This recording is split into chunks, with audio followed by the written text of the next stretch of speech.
kabulkan la taubat ampuni dosa.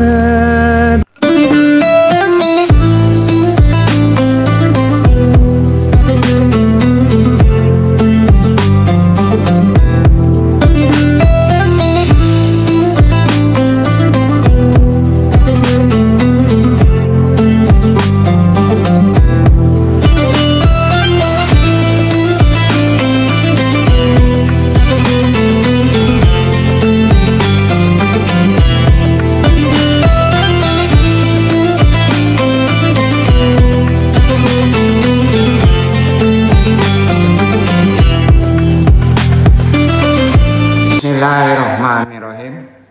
Taklim kita kaji baru lagi. Al-hikmatu siriyatu lil lailatul qadri. Hikmah dirahasiakannya Lailatul Qadar. Langsung saja ke tajuk risalah, mudah-mudahan Allah ridhoinya di bulan baik, hari baik yang penuh makfirah. Assalamualaikum warahmatullahi wabarakatuh. Waalaikumsalam warahmatullahi wabarakatuh. Alhamdulillahilladzi kana bi ibadihi khabiran basyira. Tabarakalladzi ja'ala fis samai buruja wa ja'ala fiha siraja wa qamar manira. Asyhadu alla ilaha illallah wa asyhadu anna Muhammadan abduhu wa rasuluh. Alladzi ba'athahu bil haqq basyira wa nadhira. Wa da'iyan ilal haqqi bi iznihi wa sirajan munira. Allahumma sholli alaihi wa alihi wa sahbihi wa sallim tasliman katsira. Amma ba'du. Ramadan karim, marhaban ya Ramadan. Kita lapaskan lagi syahadat lengkap kita, syahadat tain. Kita jaharkan selawat, istighfar, talqin dzikir tentunya ditujukan hanya kepada Allah. Asyhadu alla ilaha illallah wa asyhadu anna Muhammadur Rasulullah. Salawat. Allahumma sholli ala sayyidina Muhammadin nabi ummi wa ala alihi wa sahbihi wa sallim. Astaghfirullahaladzim. Astaghfirullahaladzim. Astaghfirullahaladzim.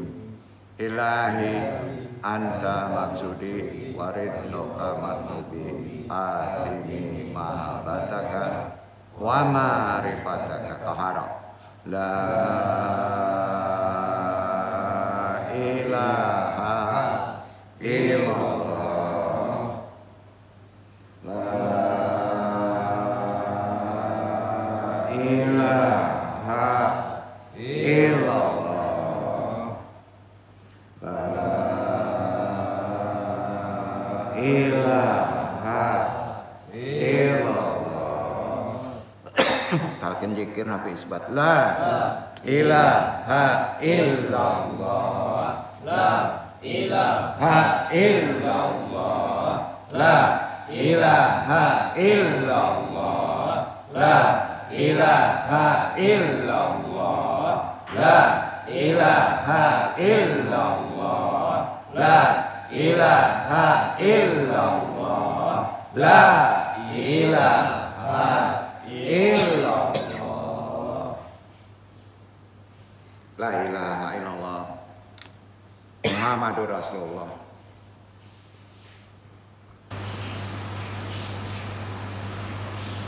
Alhamdulillah wassalatu wassalamu ala rasulillah wa ala alihi wa sahbihi wa mamallah. Rabbi syrah sadri wa yassir li amri wa hlul 'uqdatam min lisani yafqahu qawli.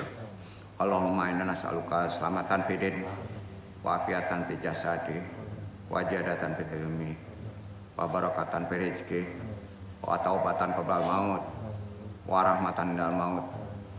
Allahumma awin alaina syarakatil maut wa najata minan nari wa afa anil hisab. Langsung kita lapatkan sama-sama doa kita. Niat saum Ramadan masuk ke 2021. Bismillahirrahmanirrahim. Bismillahirrahmanirrahim. Allahumma salim li Ramadana. Allahumma salli li Ramadana. Wa salim li Ramadana. Wa salli li Ramadana. Wa tasalamuhu minni mutaqabbalan. Wa tasalamu minni mutaqabbalan. Nawaitu sama qadin. Nawaitu sawma qadin. Anadai. An-nadai. Parisyahri. Parisyahri. Ramadana. Ramadana. Hadi sanati. Hadisana. Lillahi ta'ala. Lillahi ta'ala. Allahumma aftah li fihi abwabal jinani Allahumma aftahli bihi abwaabal janani. wa akli Wa aqli eni fihi abwaban niran inni bihi abwaaban niran. wa afikni Wa afiqni fi tilawatil Qur'an fi tilawatil Qur'an. ya munjilas sakinata Ya munjilas sakinata fi qulubil mu'minin. fi qulubil mu'minin. Allahumma ij'alni li fihi Allahumma ij'alni fihi ila mardatika ila mardatika dalilan wala tajal dalilan wala tajal lisyaitani lisyaitani bihi alayya sabilan fi alayya sabilan waj'alil janata waj'alil jannata li manjilan fi manjilan wa makilan wa makilan ya qadiyah ya qadiyah hawaijal muhtajin. hawaiyal muhtajin. Aminkan saja. Ya Allah, sampaikan aku dengan selamat ke Ramadan, sampaikan Ramadan kepadaku dan terimalah amalku di bulan Ramadan ini. Aku berniat puasa esok hari untuk bisa menunaikan kewajiban di bulan Ramadan tahun ini karena Allah Ta'ala. Ya Allah, bukakanlah bagiku di bulan ini pintu-pintu menuju surga dan tutuplah bagiku pintu-pintu neraka. Berikanlah kemampuan kepadaku untuk menelaah Al-Quran di bulan ini. Wahai yang menurunkan ketenangan ke dalam hati orang-orang yang mukmin. Ya Allah, tuntunlah aku di bulan yang mulia ini untuk bisa mendapatkan keridhoan-Mu. Dan janganlah adakan celah bagi setan untuk bisa menggodaku. Jadikan surga sebagai tempat tinggal dan tempat bernaungku. Wahai yang memenuhi hajat orang-orang yang meminta. Alhamdulillah. Hadir maratata sunatsi sunwa wana wani kultum Ramadani Al-Gawi'ul Fakiri. Judul tajuk kultum Ramadan kali ini Al-Fakir. Yang jahlun ini kita coba bahas kembali. Al-hikmatu siriyatu lil lailatul qadri. Hikmah dirahasiakannya Lailatul Qadar. Makin naik pemahaman kita, makin merasa kita tidak berilmu. Amma ba'du. Perasaan manusia terhadap Tuhan itu terdiri ke dalam dua konsep. Ya. Kalau dalam studi agama, konsep itu terkait dengan pertama, ini dalam ilmu teologi ya, kegentaran terhadap kedahsyatan Tuhan. Disebut misterium tremendum. Wah, makin berat nih ke sini teologi nih. Iya kan? Ada kaitan dengan tasawuf.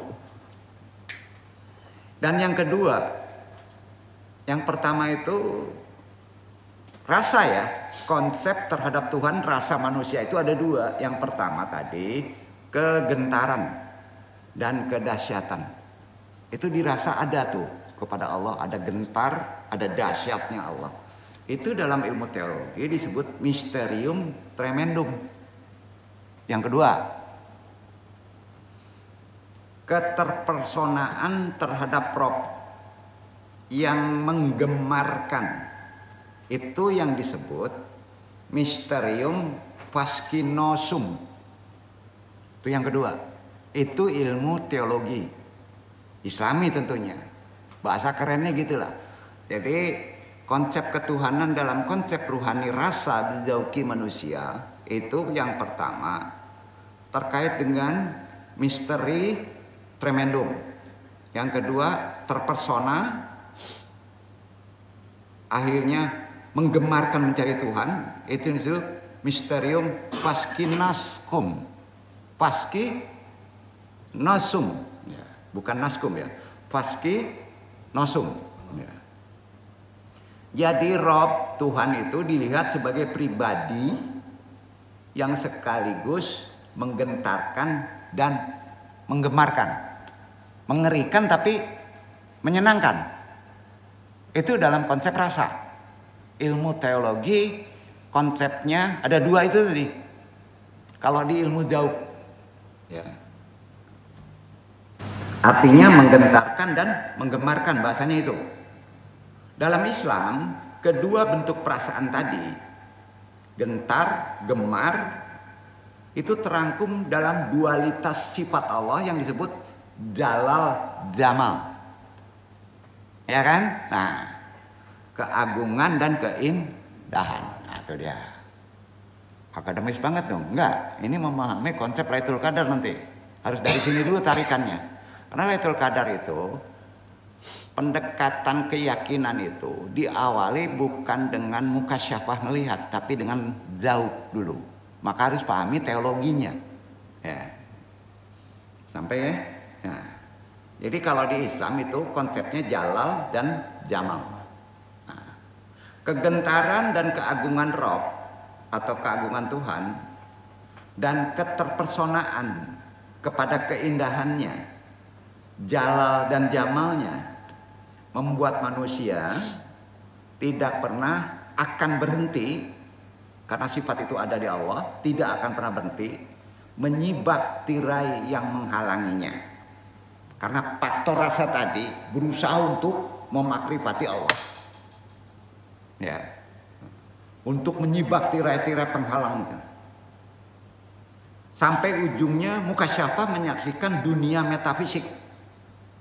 Arti dunia metafisik itu dunia di balik yang fisik. Ya? Nah, itu metafisik.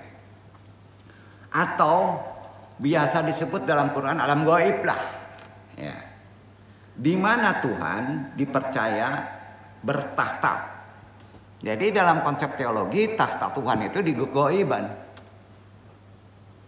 Padahal dalam konsep makrifat itu nggak ada pembatasan antara goib dan zahir.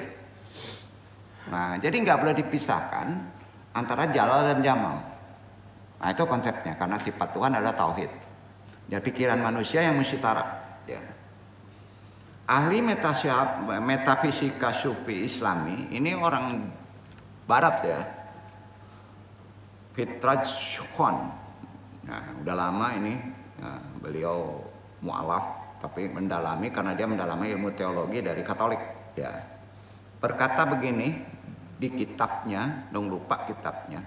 Ini cukup bisa diambil dinukil sebagai referensi pemahaman kekinian.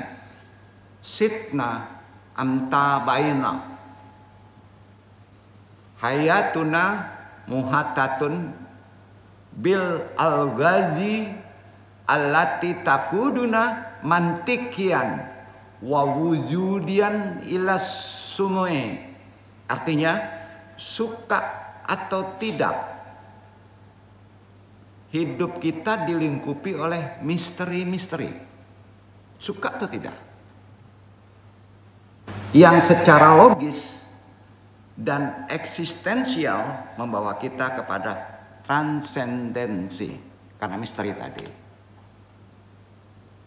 Halo, paham? Transendensi. Nah, transendensi, imanen itu kata-kata Al-Arabi itu. Ya, dan itu dari teologi keislaman sebetulnya dari backgroundnya. Oleh sebab itu, Lailatul Qadar adalah salah satu misteri. Makanya harus dibahas secara hukum-hukum dunia metafisika dalam konsep di Islam bizauqi. Maka kita akan terkuak dalam konsep kejiwaan, keyakinan itu. Begitu dulu. Nah ini kalau dibahas di dunia akademis bingung juga nggak? Bingung ya? Tapi enggak ya? Anu coba telaah dulu beberapa referensinya. Jadi Lailatul Qadar kan salah satu misteri dalam kehidupan sejarah Muslim hampir sama dengan Isra Mi'raj. Yang dapat membawa kepada transendensi, artinya atau perlintasan keluar dari semata ranah pengalaman mental fisikal. Lintasannya keluar. Harus lebih dari itu.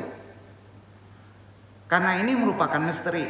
Jadi peluang interpretasi tentang waktu, tentang makna, dan hakikat dari Lailatul Qadar itu selalu terbuka oleh siapa saja. Karena manusia itu suka atau tidak suka dilingkupi oleh kehidupan misteri. Suka atau tidak suka. Walaupun dia ateis sekalipun. Seorang ateis pun mengakui bahwa kalau mati itu yang pergi adalah ruhnya. Jadi tetap ada hukum-hukum kegoiban. Para ulama menulis ribuan jilid buku yang mengurai misteri Lailatul Qadar ini. Udah ribuan. Ya. Memasuki paruh ketiga Ramadan sekarang waktunya. Para mubalik ulama ilmuwan Islam dalam ceramah sontak ganti topik. Betul kan? Kayak musiman. Nah, menjelaskan tanda-tandanya Lailatul Qadar, tanda-tandanya mulai dijelaskan. Dan tirakat yang harus dilakoni amalan agar dapat berjumpa, bertemu dengan Lailatul Qadar. Jadi sejatinya yang paling otoritatif menjelaskan tentang peristiwa Lailatul Qadar itu mereka yang pernah merasakan kehadirannya dalam pengalaman spiritual. Ini perlu kejujuran. Mereka yang sudah mendapatkan pengalaman spiritual berdasarkan makomatnya masing-masing. Ada makomat awam biasa saja, ada khusus seperti Jabaran Al-Ghazali dalam memahami bertemu dengan Lailatul Qadar. Itu yang bisa menjelaskannya. Ya. Jadi makanya ada konsep doim. Tidak langsung musiman dijabarkan nyetak langsung dari hadis Nabi. Maka hukum umat itu menjadi kaku nanti berdasarkan hadis. Padahal hadis itu lapisannya banyak. Pemahamannya harus dijelaskan dulu dalam konsep apa. Kira-kira gitu deh. Jadi sejatinya yang paling otoritatif menjelaskan tentang peristiwa Lailatul Qadar itu adalah mereka yang bisa melaksanakan kehadirannya secara personal dalam pengalaman spiritual. Kan gitu. Nah tanya, Ikhwan Fauzi atau Ikhwan Aris pernah ceramah Lailatul Qadar kemarin? Tanda-tandanya paling langsung plagiat kan? Menurut Rasulullah, menurut ulama. Secara pribadi sudah mendapatkan pengalaman, ini perlu kejujuran. Ini bukan mengecilkan. Ya, bukan mengecilkan. Jadi perlu pengalaman spiritual secara personal. Baru bisa menyampaikan tarbiyahnya secara hukum yang sifatnya hampir mendekati konsep transenden imanen yang disebut metafisika. Termasuk juga yang disebut Isra wal Mi'raj. Ada kaitannya. Termasuk juga nuzulul Quran. Kaitannya dengan Lailatul Qadar. Jadi sulit sekali mengetahui apakah ulasan yang begitu melimpah tentang ini sampai sekarang ini, sejauh ini berdasarkan pada pengalaman pribadi atau sekedar interpretasi berdasarkan teks-teks agama. Tanya pada diri. Rasanya Anung sendiri sebagai pentaklim ini sulit menyampaikan kata-kata kehadiran malam yang lebih mulia dari 1000 bulan itu. Mungkin kalaupun pernah dapat, berarti kondisi saya waktu itu tidak menyadarinya. Karena konsepnya selanjutnya. Ya. Jadi tolong menyampaikan dakwah ini setelah mendapat pengalaman, misalnya limpahannya. Kalau pengalaman tahun ini baru bisa didakwakan tahun besok. Nggak bisa sekaligus menyampaikan. Itu dalam konsep teologi. Nah, ini rahasianya. Jadi pas dia mendapatkannya tidak bisa langsung menjabarkannya. Karena ada kesifatan disebut sir. Pada hari itu, waktunya harus bergeser. Hakikat ketetapan itu ditentukan bergesernya waktu baru paham.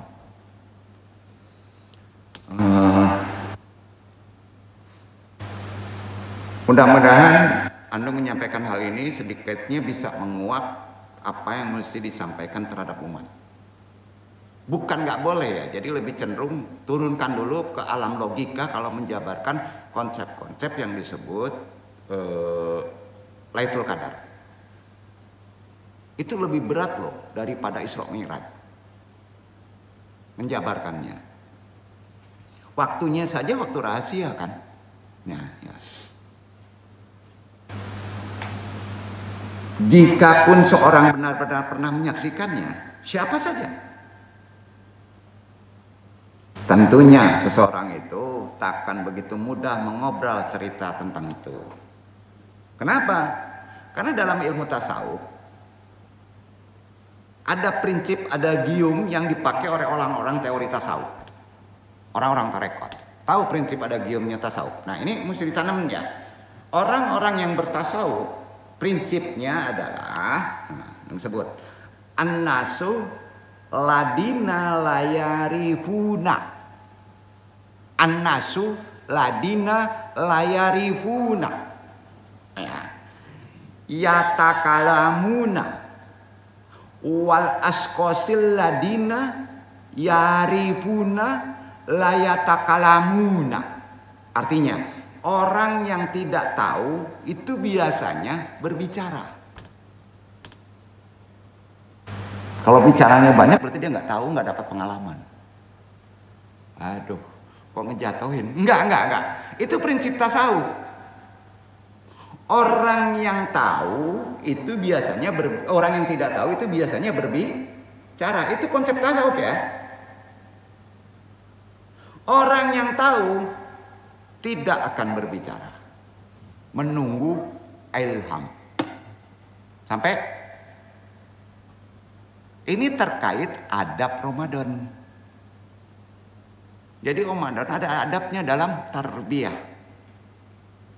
Terkait Lailatul Qadar, lebih baik jabarkan syariat amalan lahir saja. Gitu? Nah, ini. Itu lebih ke ilmu teologi ya. Ke teologi ya. Namun jika teks agama yang sudah bermakna jelas, nah maknanya jelas walaupun itu sifatnya metafisika, kemudian bisa ditafsirkan, apalagi sebuah misteri Lailatul Qadar, itu tentunya langsung sebaiknya kita matanya bulat ke teks itu. Paham? Nah. Penjelasan secara hukum klasiknya menukil dari ulama lama. Orang yang terjaga dan beribadah di momen Lailatul Qadar itu akan memperoleh anugerah dan pahala yang melimpah. Tangkap tuh maksudnya.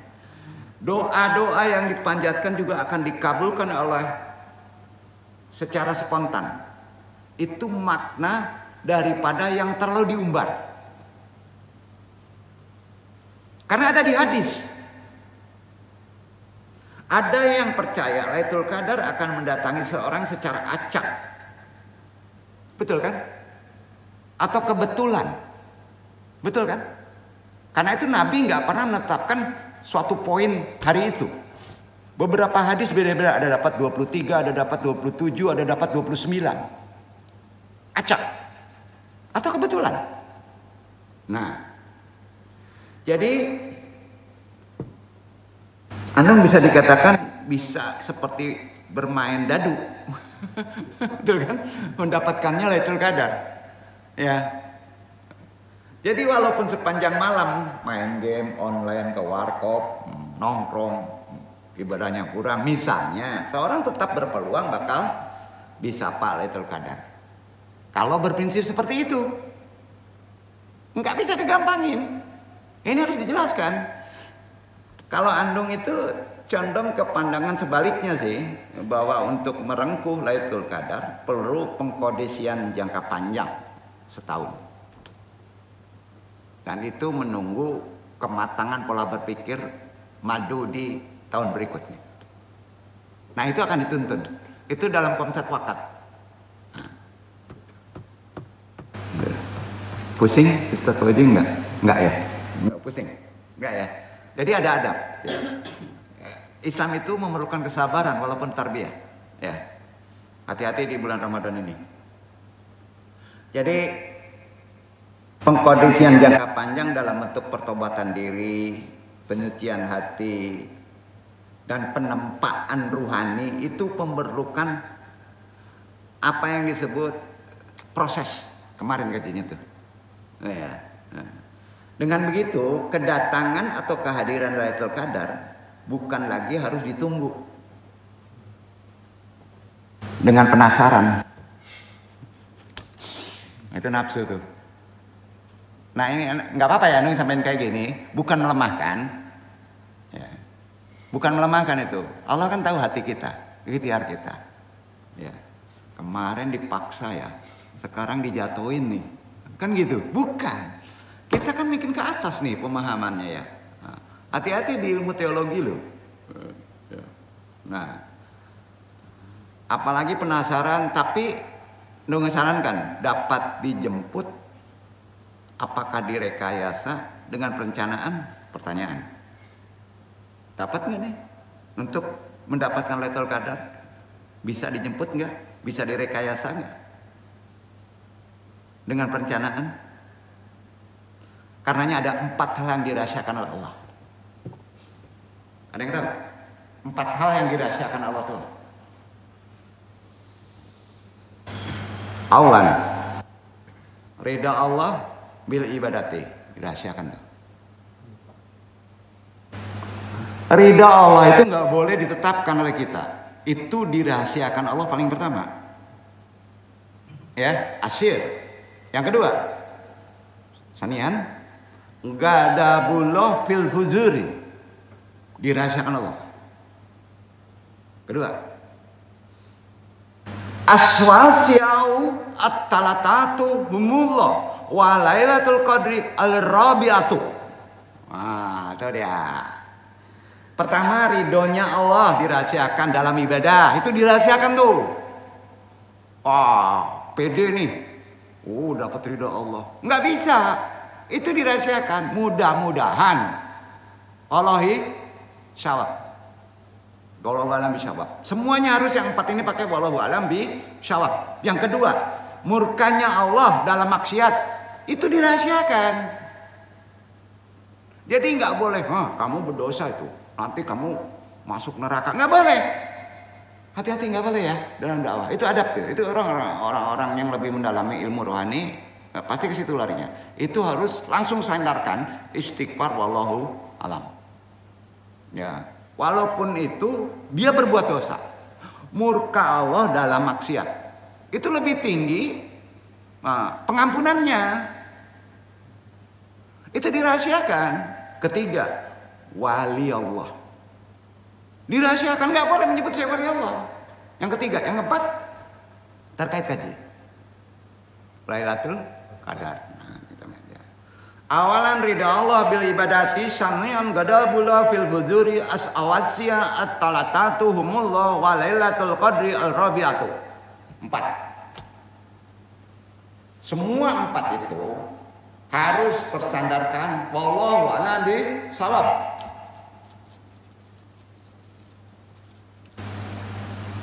Buat tesis itu ya.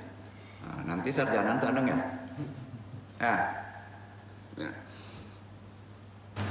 Kerahasiaan 4 tadi ini merupakan pemicu bagi umat. Motivasi untuk kita yang 4 dirahasiakan ini untuk jadi motivasi ibadah kita lebih tinggi. Lailatul Qadar kalau tidak dirahasiakan, antum nunggu tanggal sekian ibadahnya. Ridha Allah kalau udah tidak dirahasiakan dapat, udah hari itu aja, amalannya itu aja, betul kan? Nah ini yang perlu kita. Jadi rahasia 4 tadi ini pemicu semangat bagi umat muslim agar tidak menyepelekan dalam hal amal, walaupun sekecil apapun. Tidak menyepelekan amal walaupun kecil adanya, karena bisa saja ridha Allah terdapat dalam amal yang kecil.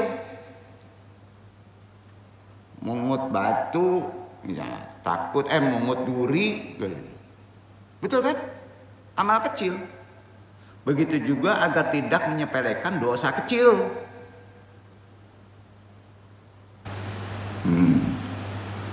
Karena bisa saja yang kecil dan sepele itulah yang dimurkai oleh Allah.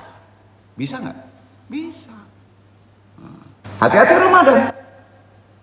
Begitu juga yang mengenai wali Allah.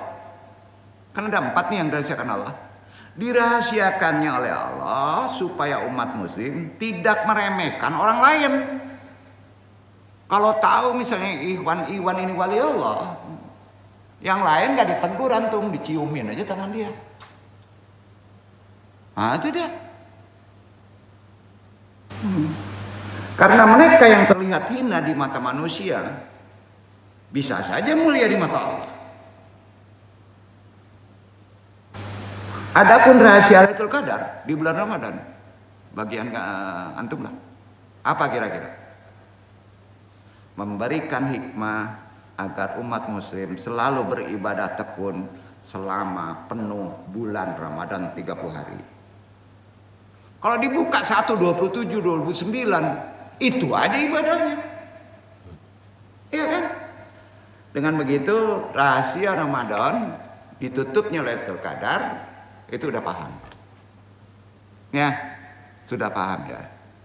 Itu tentu dalam konsep tarbiyah. Nah ini itu perlu harus disampaikan kepada umat lain. Ya. Jadi bukan 1 Ramadan Lailatul Qadar saja. Ibadah asyir itu ada 4. Tadi sudah disebutkan dan itu semua hadis. Ya. Kan bisa aja Allah menurunkan Lailatul Qadar di malam-malam awal bulan Ramadan, bisa kan? Karena Allah punya kehendak kan? Terserah kehendaknya.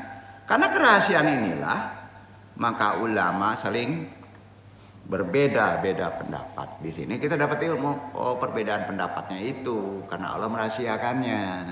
Jadi hargai saja. Khususnya mengenai prediksi datangnya Lailatul Qadar, tentunya sesuai dengan pengalaman masing-masing, itu sifatnya sebetulnya person. Imam Al-Qafal, seorang ulama sufi pertengahan, andung nukil, ada kitabnya, karangan Imam Al-Qafal, kitabnya Bughayatul Mustarsyidin. Di kitab itu menjelaskan bahwa hasil survei, survei juga nih, penelitian, kalau bahasa Islamnya istiqra, ya penelitian itu istiqra. Khususnya istiqronya para sufi ini, orang-orang yang rohani, para sufi itu dirumuskan seringnya Lailatul Qadar jatuh pada 10 ganjil. Itu langsung disurvei sama sufi. Bukan langsung kita sebagai pengetahuan saja. Betul tidak? Itu kelebihannya. Diistiqrakan. Ya. Kenapa malam ganjil? Malam terakhir bulan Ramadan yang dihubungkan, akhirnya dia menemukan suatu keilmu kan. Ganjil tadi dihubungkan dengan awal bulan puasa. Akhirnya ketemu disiplin ilmu itu. Makanya Al-Qafal dalam kitabnya yang berjudul Bughayatul Mustarsyidin, ya itu kitabnya ya mengungkapkan begini, perhatikan ya, Ini terkait berbeda dengan yang kemarin, Al-Qushairi. Untuk menentukan waktu secara hitungan kan, kemarin sudah disebutkan ya. Yasa ilana lailatul qadri lata. Wahai orang-orang yang bertanya tentang kapan datangnya Lailatul Qadar. Dalam kitab itu berbunyi fa asri Ramadana akhiri. Itu hadis. Semua tahu tuh. Di 10 terakhir bulan Ramadan. Betul kan? Nah. Hulat fanaha famuradatil asri. Sesungguhnya datangnya di malam-malam ganjil. Lebih jelas. Masih di hadis. Iya kan? Nah. Tuarifu min yaumi aibtida syahri.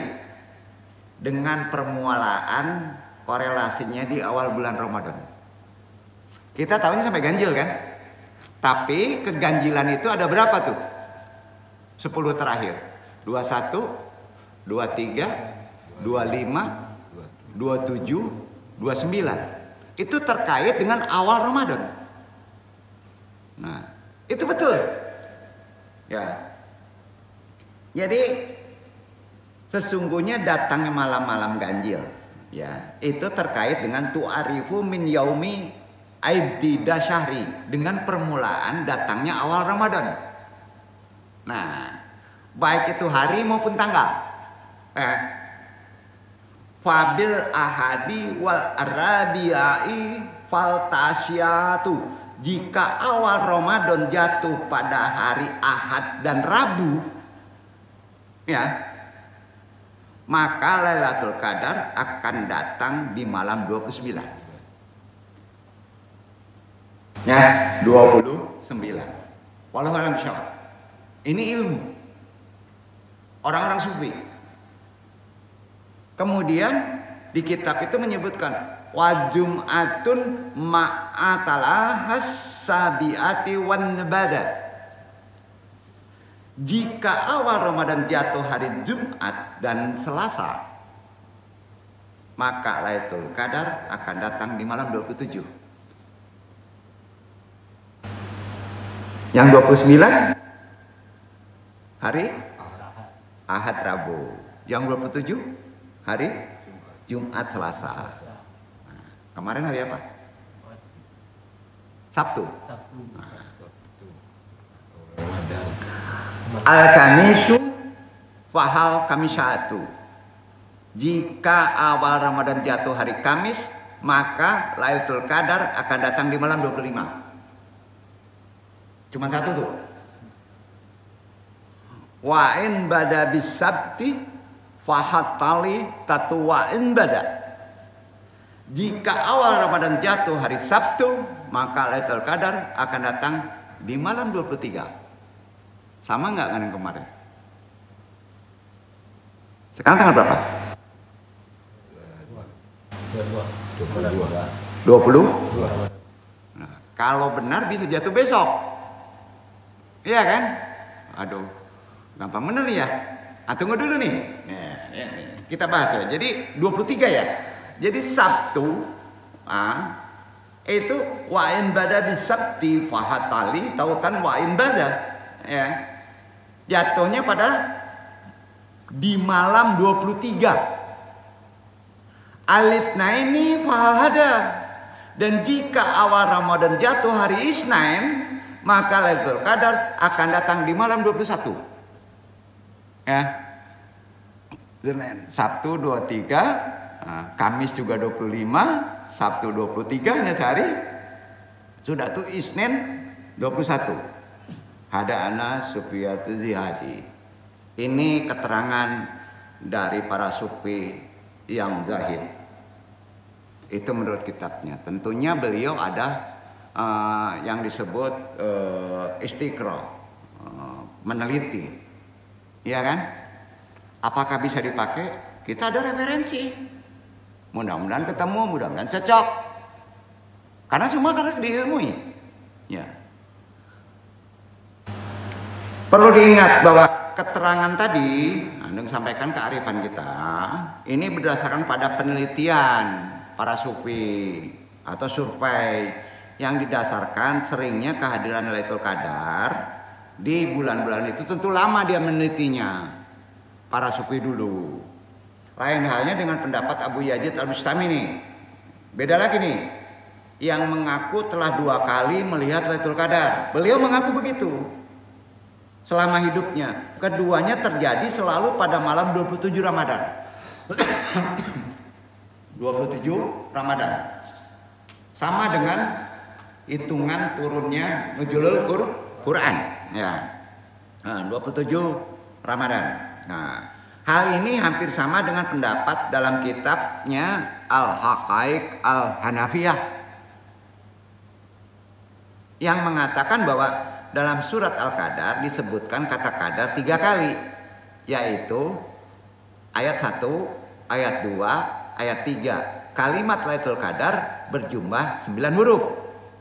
Ya, apabila dikalikan 3 kali sesuai dalam surat Al-Qadar maka jumlahnya 27. Itu hitungan mantiki. Ya, kitabnya ada Al-Haqaiq Al-Hanafiyah. Ya. Setidaknya wawasan kita tahu. Ya. Maka menjadi agak mafhum jika Lailatul Qadar hadir di malam 27 Ramadan. Banyak menekannya ke situ. Berarti orang sekarang pakai hitung angka-angka juga kebanyakan. Hati-hati, angka itu bisa kodiktif, bisa masuk ke cocok logi. Kalau nggak kuat ilmu rohani, maka dia harus ada korelasi secara isik atau yang disebut ilham. Harus ada itu ketenangan. Itu masih sandarkan ke teologi rasa tadi. Aduh, susah juga nih. Ya. Betul kan? Udahlah, ridho Allah aja. Ya, tapi kan nggak apa-apa ilmu ini dijabarkan. Ya. Walaupun demikian perlu digarisbawahi ya bagi Andung bahwa rahasia tetap ada di tangan Allah. Mengetahui ini, insya Allah ada berkah dan ada rahmat. Pasti ada faedah. Dan hendaklah di hari-hari tersebut disesuaikan dengan alamat yang telah diberikan oleh Rasulullah melalui hadis yang sahih terkait dengan Lailatul Qadar. Korelasinya ke sana. Jadi bagaimana sebenarnya Lailatul Qadar? Dan apa yang dirahasiakan ketika bertemu malam Lailatul Qadar? Langsung sampai nih. Kalau ketemu, kita langsung korelasinya ke paling syahid, yaitu sejarah baginda Rasulullah ketemu Lailatul Qadar. Ini nggak bisa dinafikan. Ya, ke sejarahnya. Keinginan mendapatkan berkah Lailatul Qadar bukanlah sesuatu yang tidak beralasan, karena ada perintahnya. Ya, maka Anda bahas. Apalagi fadilahnya sangat besar. Setara dengan ibadah 83 tahun 4 bulan yang disebut 1000 bulan. Iktibarnya ke sana. Berarti saran boleh mengintip, boleh mencari. Ya. Rasulullah SAW sendiri menyeru umatnya menghidupkan malam-malam terakhir di bulan Ramadan. Hadis. Berarti kita harus mencari. Sekarang nih. Ya. Dalam satu hadis yang diriwayatkan Imam Al-Bukhari Sahih, Rasulullah bersabda, At-tamisula asral awakhira fa'in lam tastati'u fala tufbutus sab'ati bagiyata. Carilah di 10 hari terakhir. Jika tidak mampu, maka jangan sampai terluput 7 hari sisanya. Hadis riwayat Bukhari bernomor 221, Muslim 1165. Jadi malam yang istimewa itu masih merupakan tanda tanya. Dan tidak diketahui secara pasti kapan datangnya. Masih tanda tanya tuh. Walaupun sudah disempitkan oleh hadis tadi. Berikut pengalaman Rasulullah SAW saat bertemu Lailatul Qadar. Dalam sebuah riwayat kisah bahwa Rasulullah sedang duduk itikaf.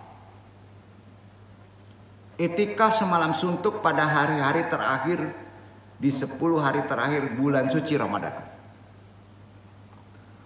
Para sahabat pun tidak sedikit yang mengikutinya. Apa yang dilakukan Rasulullah? Riwayat ini sahih loh. Ketika Rasulullah berdiri sholat, para sahabat juga menunaikan ikut sholat. Ketika beliau menengadahkan tangannya untuk berdoa, para sahabat pun serempak mengamininya. Saat itu langit mendung, tidak berbintang.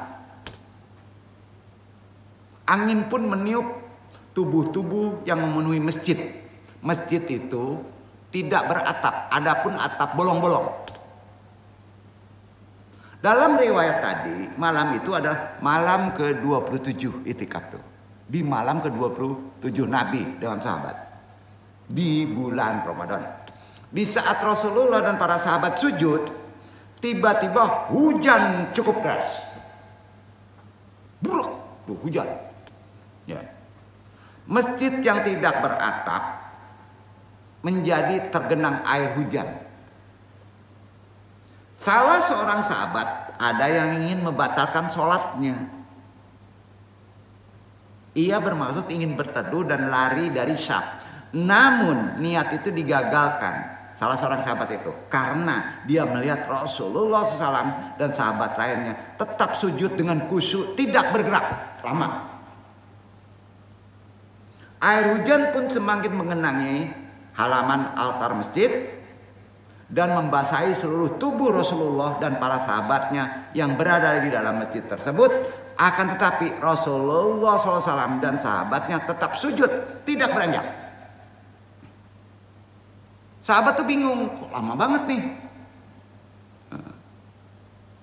Tidak beranjak sedikit pun dari tempatnya. Beliau basah kuyup dalam sujud, namun sama sekali tidak bergerak, seolah-olah beliau asik masuk ke dalam suatu alam yang bisa melupakan hujan tadi.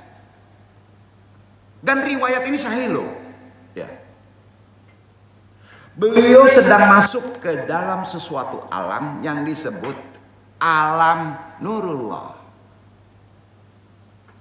Alam keindahan. Beliau sedang diliputi oleh cahaya ilahi gitu.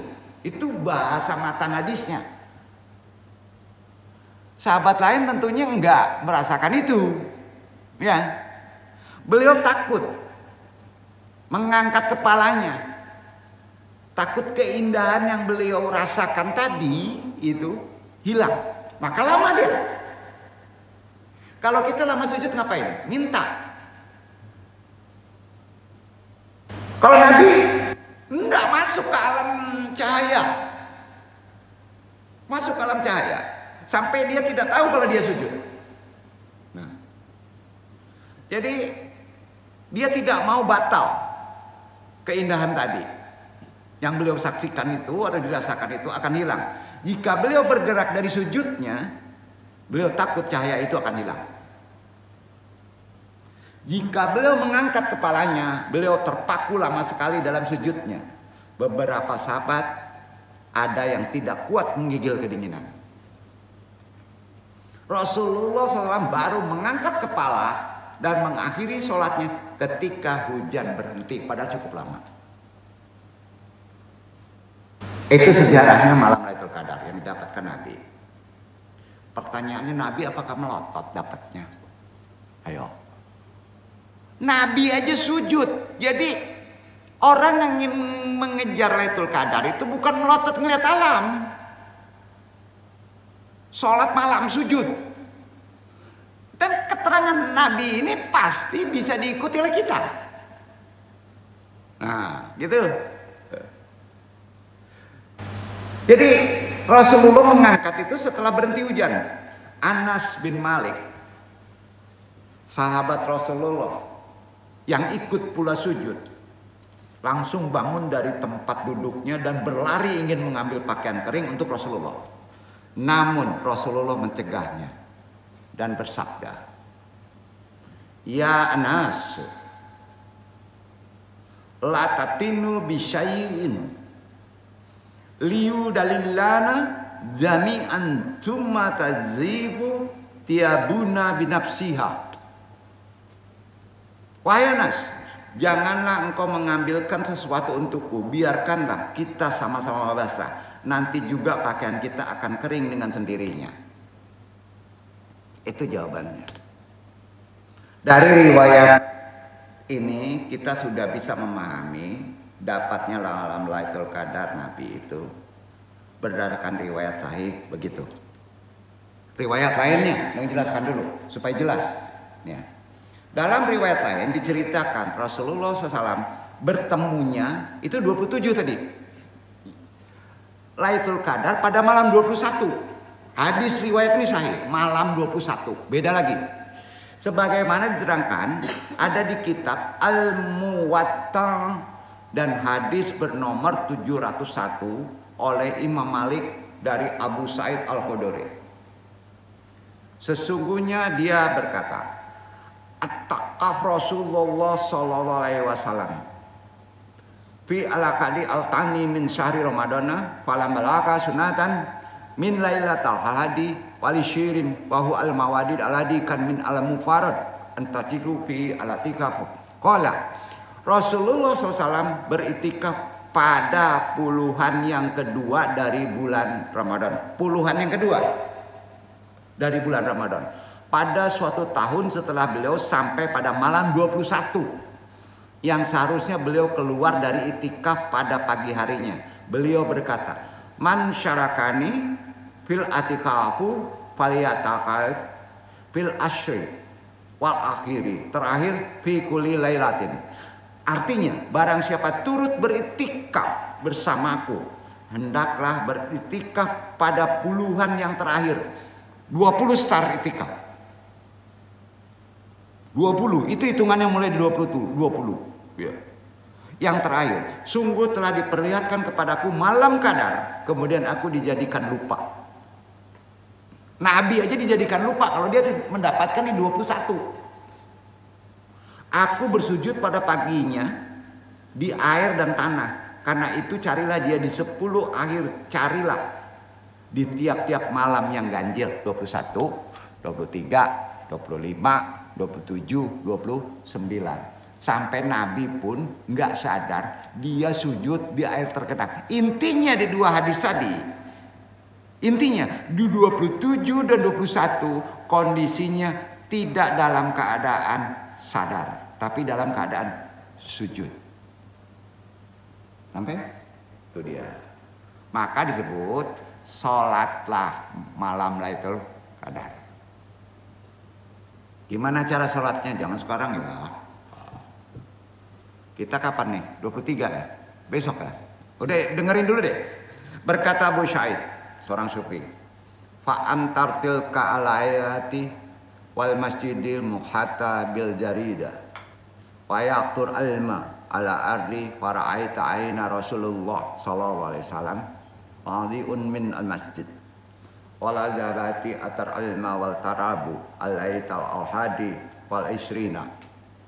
Maka turunlah hujan pada malam itu, sedangkan masjid diatapi dengan daun kurma, dan meneteslah air ke lantai. Kedua mataku melihat Rasulullah kembali dari masjid, sedangkan pada dahinya nampak bekas air di tanah, yaitu pada malam 21. Nah, yang malam 21 ini, hadis kedua ini, masjidnya sudah mulai di atap terbocor. Yang malam 27 yang di awal tadi belum ada atap. Ya. Kita sambung ke